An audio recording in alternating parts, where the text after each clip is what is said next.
பிதா குமாரன் பரிசுத்தாவியின் பேராலே ஆமென். கிறிஸ்துவுக்குள் மிகவும் பிரியமானவர்களே, மத்தேயு எழுதின சுவிசேஷம் அதிகாரம் 10வது அதிகாரத்துல 31வது வசனம். ஆதலால் பயப்படாதிருங்கள், அநேக அடைக்கலான் குருவை பார்க்கிலும் நீங்கள் விசேஷித்தவர்களாய் இருக்கிறீர்கள். எல்லாரும் ஆமென் சொல்லலாமா? ஆமென். நாம் கிறிஸ்துவுக்குள் மிகவும் பிரியமானவர்களே, நாம் விசேஷித்தமானவர்கள். எண்ணற்ற படைப்புகளை காட்டிலும் நாம் விசேஷித்தமானவர்கள். எப்படி சொல்றீங்க பிரதர், நம்ம விசேஷித்தமானவர்கள் என்று சொல்லி நீங்க கேட்கலாம். ஆண்டவர் மனுஷனை யாருடைய சாயலாக படைத்தார் என்று சொல்லி சொன்னால், தேவனுடைய சாயலாக படைத்தார் என்று சொல்லி நாம் ஆதியாகமத்தில் நாம் வாசிக்கிறோம். தேவனுடைய சாயலாக படைக்கப்பட்டோம் என்று சொல்லி சொன்னால் நாம் விசேஷித்தவர்கள் தானே. நம்மேல் வைத்த அன்பினாலே, ஆண்டவர் நம்மை உருவாக்கின அன்பினாலே நாம் விசேஷித்தமானவர்கள். விசேஷித்தமானவர்கள். இந்த உலகத்தின் படைப்புகளிலே மிகவும் பிரமிக்கத்தக்கமான ஒரு படைப்பு என்று சொல்லி சொன்னால் அது மனுஷனுடைய படைப்பு தான்.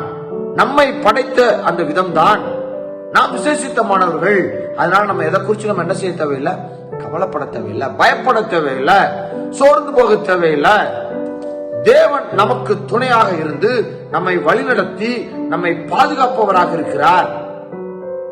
நேற்று தான் நம்ம பார்த்தோம் எந்தெந்த காரியங்களுக்கு பயப்பட வேண்டும், எந்த காரியத்துக்கு பயப்பட தேவையில்லை. உலகத்திற்குரிய காரியங்களுக்கு நீங்க எதுக்குமே நீங்க பயப்பட வேண்டாம். தேவனுடைய காரியங்களுக்கு நீங்க பயப்படுங்க. அதனால இந்த உலகத்துக்குரிய காரியங்களை யோசிச்சுக்கிட்டு, கவலைப்பட்டுக்கிட்டு, வேதனைப்பட்டுக்கிட்டு, ஐயோ இப்படி இருக்குமோ இல்ல அப்படி இருக்குமோ என்று சொல்லி நீங்க அங்கலாய்க்கின்ற காரியங்கள் அது தேவையற்றது. தேவனுடைய கையில நீங்க கொடுத்து விட்டு நீங்க அமைதியா இருங்க, பயப்படாதீங்க, கலங்காதீங்க. கர்த்தர் நமக்கு துணையாக இருந்து நம்மை பலப்படுத்துவார். ஆமென். விசேஷித்தவர்களுங்க நம்ம. விசுவாசிக்கிறீங்களா? அதனால தைரியமா இருங்க, பயப்படாதீங்க, சோர்ந்து போகாதீங்க. கர்த்தர் நம் பலனாய் இருந்து விசேஷித்த படைப்பாய் படைத்த நம்மை பலப்படுத்தி வைராக்கியம் உள்ள பிள்ளைகளாக கடைசி வரைக்கும் அவர்கள் நிலைத்திருக்கக்கூடிய பிள்ளைகளாக நம்மை மாற்றி நிறைவான வாழ்வுகளாக நம்ம எடுத்துச் செல்வாராக. ஆமென். God bless you.